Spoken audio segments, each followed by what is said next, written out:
All right, so we're gonna talk about a story when I was working at Cub Foods. This probably was around 99. It probably was 2000 maybe. Now remember I was telling you around that time when I was coming to myself. See, let me move this down because I don't know why I'm getting so stacked. I might need a new mic. So what ended up happening is I was working at Cub Foods, and when I was working at Cub Foods, there was a couple people that I knew up there. That most of the people that I knew that was from school, but there was another dude, and I can't remember. Um, I don't remember if he went to my school or not. He might have, but I don't think he did. But it was a dude that I used to talk to from time to time. He was a little strange or whatnot, but he seemed cool. And so what ended up happening with him, we outside in the parking lot, and we smoking and stuff, like we pushing carts and stuff like that. But while we out in the parking lot, sometimes, we might toot up a little bit. So he told me one day, yeah, man, I know these native girls that stay down the street that he been hollering at. You know what I'm saying? And I'm like, oh, okay. So he tells me, man, they stay right in the projects, right at Little Earth projects. So he talks me into going down, and then we knew about these projects. Now, let me show you. I don't know why I won't show my face twice, but these are the projects. This is Little Earth right here. Now, you probably heard it on the news. It's one of the biggest native projects, I believe, in the United States. Now, this is on Cedar Avenue. Back down here, the Cedar Riverside projects, where we grew up. So this is the other side. Now you go up, keep going up here, you're gonna end up on Lake Street. These projects, now as you can see, this is Cedar. Now, when you come up Cedar, see how far it goes. There's Lake right here. Now it goes all the way up to Lake Street. Well, the projects don't, but I'm just giving y'all an idea. I used to always catch buses. A lot of times I would take the bus right here. The 21 will bring you back down to my apartments, which was down there. That's where the train is. You could take a bus right here. Usually the 19 would take you. That would bring you to the north side. The 21 will bring you all the way to Uptown. See? That'll bring you all the way up here. Now way up here, I was working my first internship job. So the graveyard's right here. That's another bus stop right there. I would take this bus stop a lot. I'd be on this bus stop quite a bit when I'd be going certain places. I typically didn't take, because the 19 goes up this way. That brings you over into like the 40s and the 50s and stuff. But I didn't really, I took it up to a certain extent. But a lot of times when I lived way down here, I would take the 21 up to the 19 if I'm headed to the north side. So when I be hustling or whatever like that, and a lot of times I used to meet a lot of customers. I met a lot of females and stuff. Like I say, it was a good time. It was a great time to be alive. So anyway, let's go back to this map. So if you go here and type in Cub Foods, Lake Street, that was our job.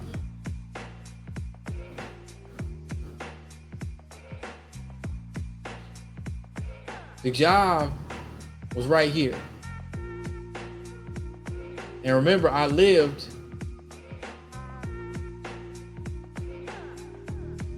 Cub Food should have been, let me see. Okay, so I stayed, my building was right here. That was the building. So I used to work there when we was kids. And then, so what we probably did, I'm not sure what we did, but we probably walked. I don't know how we got to those projects, but I think what we did is we probably just walked down Minnehaha to 26th. You see what I'm saying? We probably walked down Minnehaha, because see, here's Cub right here. If you walk down here, Cub was back way behind here, so another 5 blocks or something. So we probably walked down here, and then either we crossed the street, or what we probably did is we walked all the way up Cedar and then walked all the way this way. And I'm just going to show you where these projects are at. All the way down here.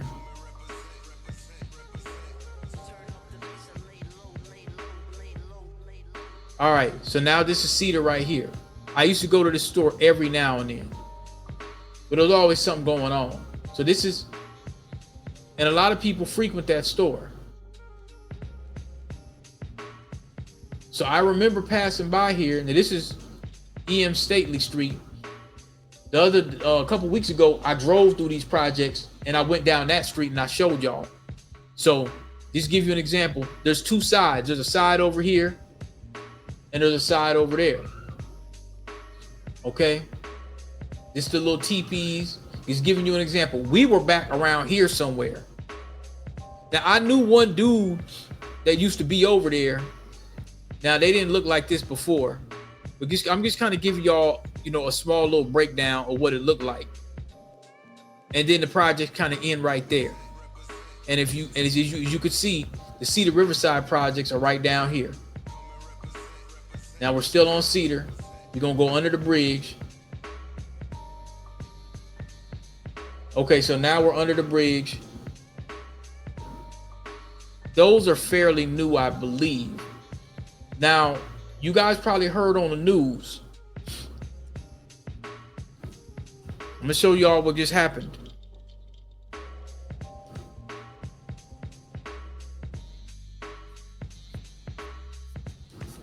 Some native dude shot a bunch of people, and they arrested his ass. You see what I'm saying? I'm just kind of giving you an idea of what goes on. Damn, there was just a shooting over at Lake Calhoun.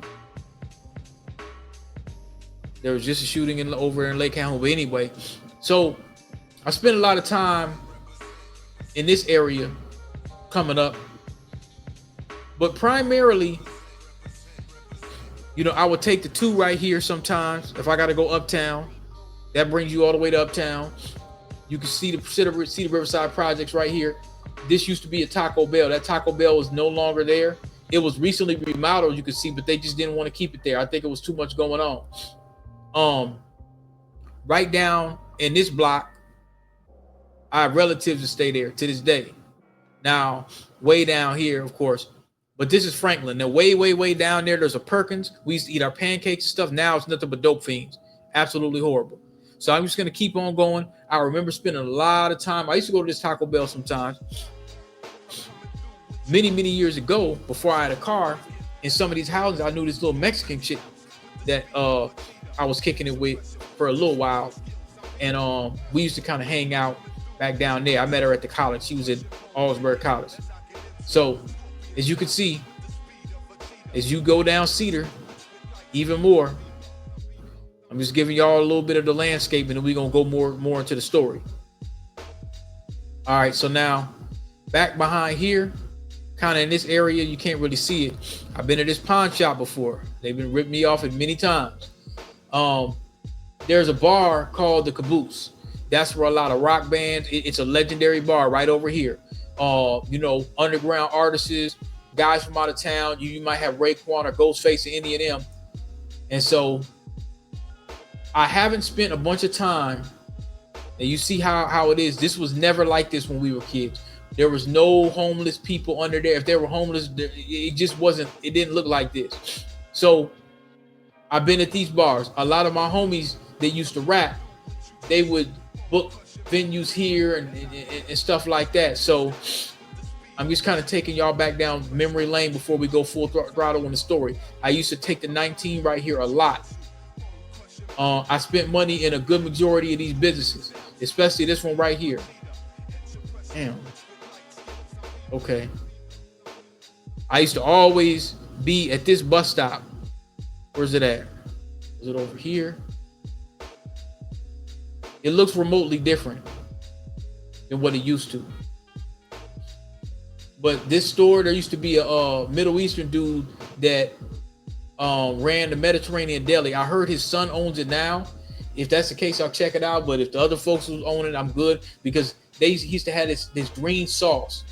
I'm talking about 17. I'm talking about Capone and Noriega Blood Money days. We used to go down there. It didn't look like this. This is a building. The Somalians, this is their neighborhood now. They pretty much got everything. So as you can see, this is the Cedar Riverside projects right here. I stayed in D building. So this is actually, I think this was my building right here. That's the building I stayed in my early 20s. Now, as you can see, Cedar Riverside, Cedar Riverside is a little bit of ways from the Native projects. Now, I've been hearing that there's been a war. That's what I heard. There was a war. And this ain't me saying this. This is a documentary that some gang members, some members were saying we at war with the Native projects. Some white dude named Tommy G came out here, and they all had the security down, and they had all this kind of stuff. Matter of fact, let me see if I can show you the proof, because I don't want to just be capping and carrying on. 6 more minutes. Okay, I'm bouncing down to Boston story time as we speak. So this might slow down a little bit, but I think we good. Minneapolis. So these dudes,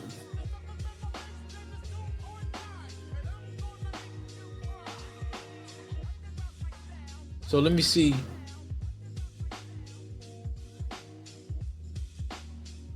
All right, let me just get this here.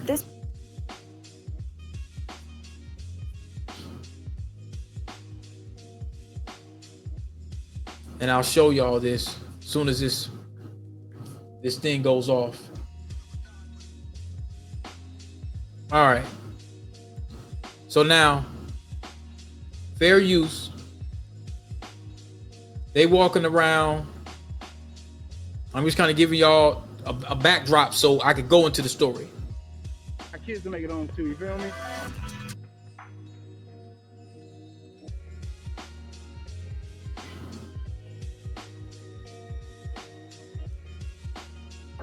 When Officer Jamal Mitchell rolled up to... So I'm just giving y'all an idea. Right. Now these dudes is walking around with weapons. They got security there. Look at the security. You see, y'all see the makeup. Minnesota's a sanctuary city. They done gave these folks these big buildings. Like New York. Just letting y'all know. More values that want to right the wrongs. That want to do good. So I'm just kind of breaking this down. If you fair are put use. into a hood, you can expect. They just young. They jumping off the porch. They see what other people doing. So this dude, he's talking about, what's going on. That's from Minnesota or from somewhere from Milwaukee? Repression and interclan rivalries. Bars. I'm just gonna say, they kind of telling you what's going on. We'll go back here. Not the best driver. Best driver? Nah. Now I've been up in the studio. I'm just telling y'all know I've been up in the studio before. We could drive. Don't get us stuck. Y'all be wrecking shit. Don't get me wrong. I do wreck. You feel me? I wrecked a lot of cars. But how many cars have you wrecked? Some of them even got the Chicago accent. Cars. They don't talk like that. But, I'm just saying that, they done got around the Chicago niggas, I guess. So now here's the train station.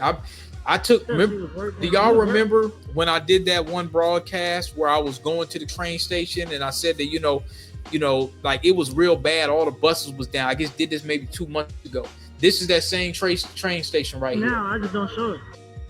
Do you feel like the community thinks you help the community? Yeah. Certain people. Do you think kids look up to you? Yes, a lot of kids look up. Fair use, YouTube. What's that like? I try to spread a positive message sometimes, but they get such a negative. Now remember, one of none. Run up, get done. We're going to K Block, the other Somali side, and we'll see you there. Stores, there's barbershops. now I'm just letting y'all know. I'm being honest. I'm letting y'all know right here. When they start talking about Black Americans, just so y'all know, outside of Minnesota, who's doing the crimes, and this being a sanctuary, I'm just letting y'all know, just so y'all really know. And then look, they did one here. Now this got 2 million views inside the Somali gang board, and you see what's going on. So I'm just letting y'all know. I just want y'all to know. Shot at the Little Earth housing complex. We are by the Little Earth community. Minneapolis. Letting y'all know. When I got shot, I think 4 or 5 of us, our families got raided. I get a knock on my door, see a bunch of military-style guns. Fair use, YouTube. Fair use. The other night, now they executed him in the parking lot. Just so y'all can get an idea. Call came in about a shooting in that area. Officers located a 13-year-old boy in a yard who had been shot in the head. Yeah, just so I'm framing it in a proper perspective. I just want y'all to know.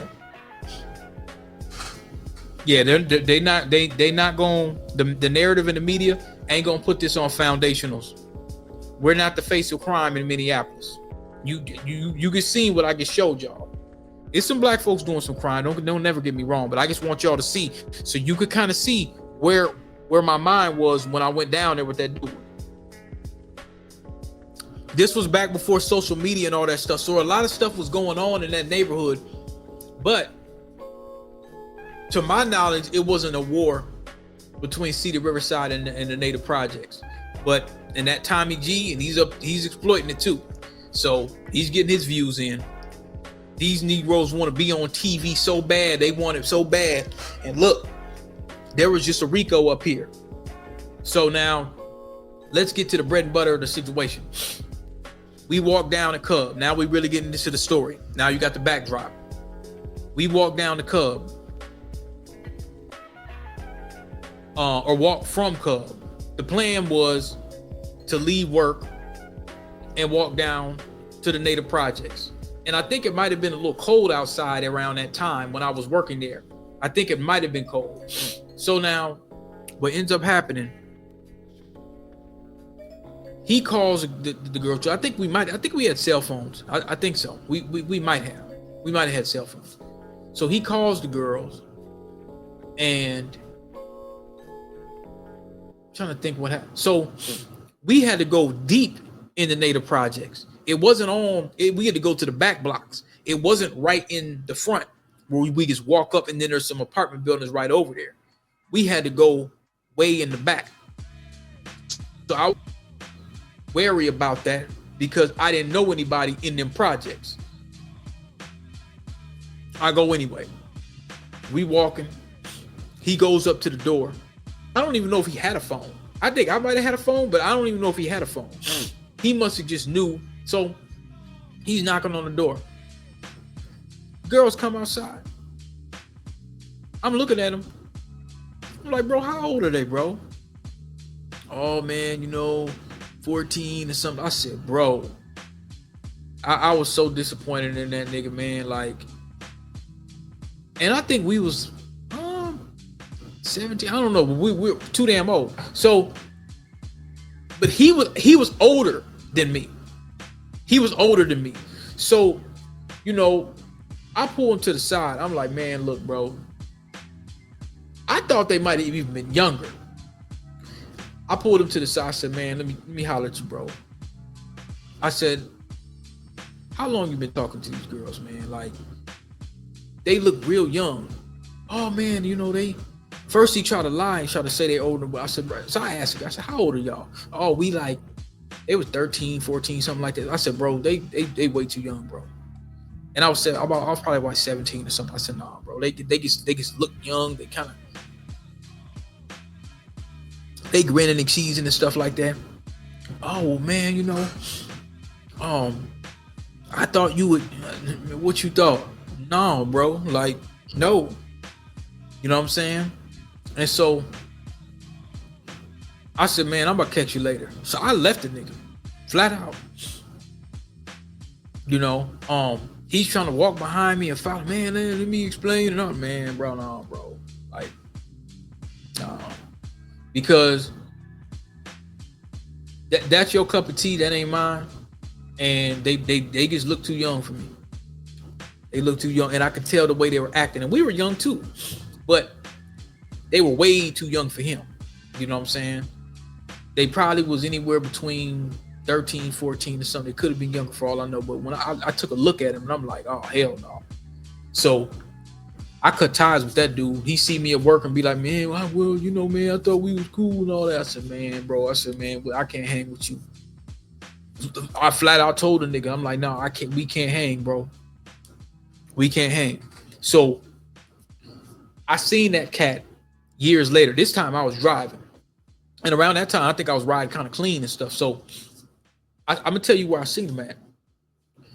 Because like I say, and people could attest to this, man, it was such, for me personally, it was such a time. I don't know, it seemed like I had more fun. They say it's funner in your 40s or whatever like that. I guess so. I had so much fun just living. And I ain't always have a whole bunch of money all the time. But I had so much fun just living, man. Around them times between 16, 17, just the whole spurt of things. Because it always felt like, even though it was small over South, it always felt like there was a place for you to go. And it was always, I felt like it was culture. But man, let me see if I could split these things. Could it do this? Let me put this up. No, I'm just trying to see how this thing. There we go. And then it could go like that. Okay, so then I could take it off. Okay. All right. So what about this? And then it could do this too. No, I'm just looking around, y'all. All right, so remember, we grew up seeing all of this. You have the U of M over here. You got Hard Times Cafe. You got the Red Sea, that studio that them Somalian dudes, where the dude was talking with the Chicago accent. There's a studio right here. It's an Ethiopian restaurant, or either Eritrean or whatnot. When I did my first show, the Red Sea, I tried that I don't know, that bread. I don't necessarily care for it, but this store, this restaurant has been around for forever. So what I'm trying to do is I'm trying to get a good picture of the restaurant for you. That's what I'm trying to do. Okay, that's just showing the food. But it's a bar. It's been around for forever. Now this place is good right here. Afro Deli's fire. Afro Deli's real good, but that's right on Cedar Riverside. So let's just go in the middle, and I'll give y'all a brief part on. Now right there is back where, I'll make this a little bigger for myself so it looks a little okay. So right there, that's where I used to take the taxi a lot, because people couldn't find out where we lived all the time. You know, when we lived back down there in them townhouses, and I'd always come up And sometimes I take the bus over here, or not the bus, but I walk down over there. And sometimes I walk right here. I was just talking to my homie Years about Midwest Mountaineering. You know what I'm saying? They shut that down. But above here is a studio. Above here is a studio. And a lot of dudes from Minneapolis record there, and like some underground dudes that got paper, they record up there too. They got a good studio up there. Light rail way back behind here. One of our homies, Manny and Moon, they done shut that down. I didn't even know that was closed, but the 400 bar dudes used to perform. I done had a couple performances right there. You know what I'm saying? Like, well, not me performing, but my homies performing. But I did perform at the Red Sea. Most rappers getting started out, they start off at the Red Sea. I performed a couple times when I was trying to do some music, but I was like, oh, I'm too old. You know what I'm saying? So this used to be a movie store right up here. So, you know, everything in our neighborhood, the movies and all kind of stuff, if you want to rent movies, this place used to be more expensive right over here where Afro Deli is. I'm gonna have to go over there pretty soon, give me some food. Afro Deli used to be a couple blocks up here. It's maybe about 10 or 12 years old. This used to be a pharmacy up here, or like a store. I used to get snacks and stuff right there. You know, there's been some things exchanged. One day I'm gonna go down there and walk around. Gotta kind of, you know, look around a little bit too.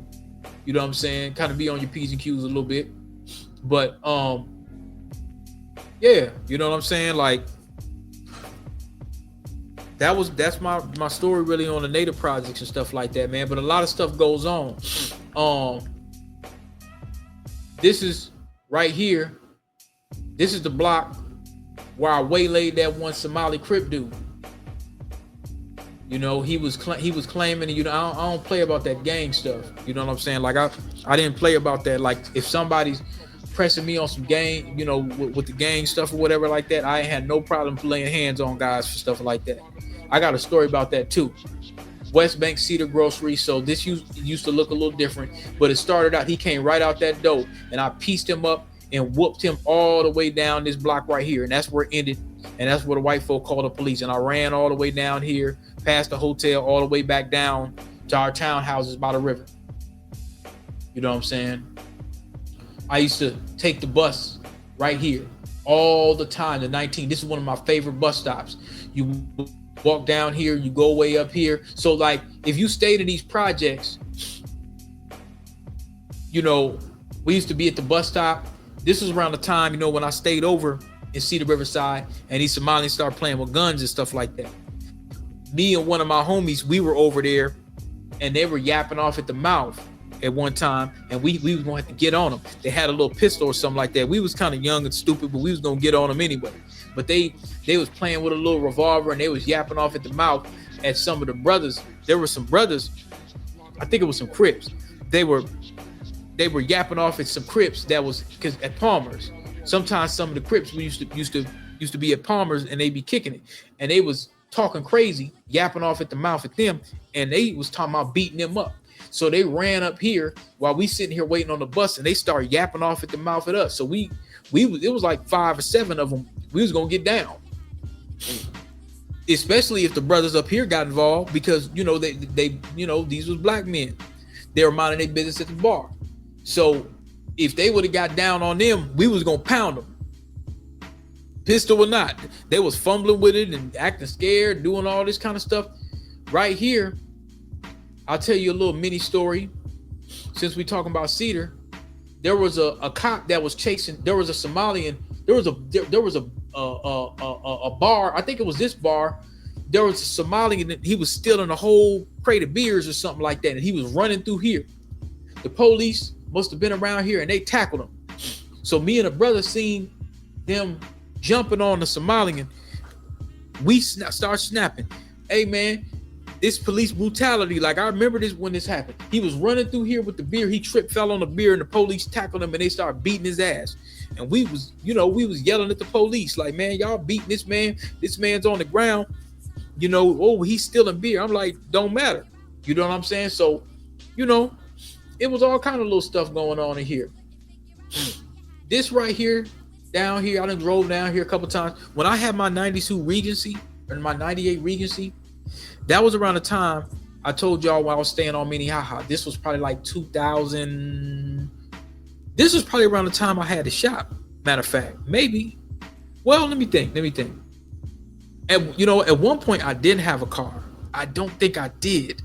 And I was, I don't know what it is. I was living here in D building in 2008. That's what's crazy about it. So remember that story I told you where I was, seeing this Somali chick. I was staying in D building. She ain't never come back to my place, but I went to her place, immaculate, clean as hell. And we started kind of kicking it for a while. We lost touch, but then we found each other again. And by that time, I was staying in Minnehaha. Remember that story I told y'all where she came by the house and we just kicked it for like 15, 20 minutes. She just wanted to see where I lived. You know what I'm saying? And the dudes was talking in their language. You know what I'm saying? They act cool with me when they was acting real cool with me when I wasn't talking to one of they people. You see what I'm saying?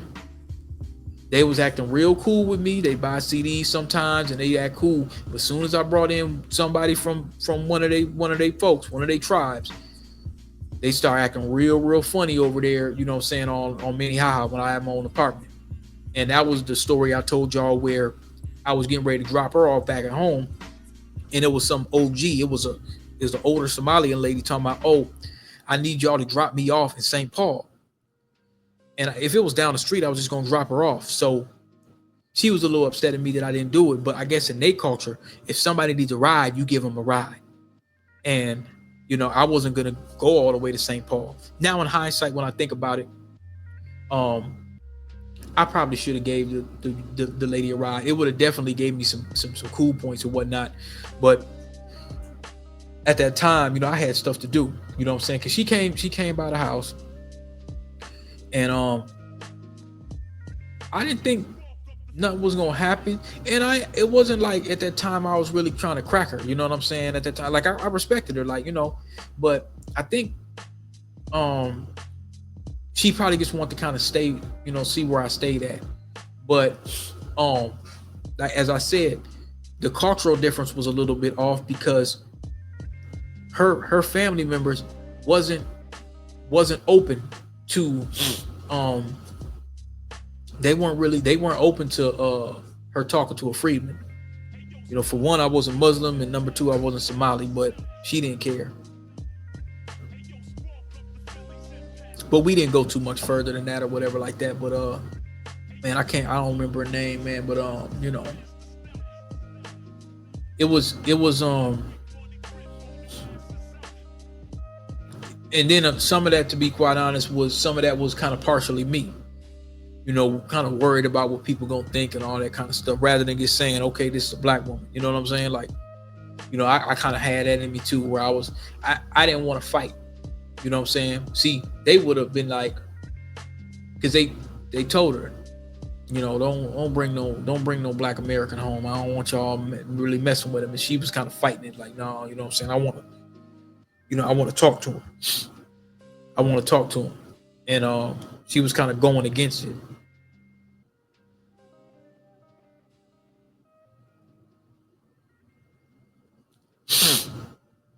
I was kind of going against it and whatnot. So that's my story on the Native Projects. Like I say, it ain't the place, to be quite honest. If you don't know nobody, it ain't really the kind of place where you just want to just be dilly-dallying around.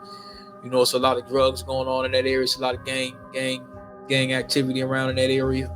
But that's my story on that. So I'm gonna go ahead and upload this, and I'm gonna try to piece the audio together for you guys too. We'll go to the next thing.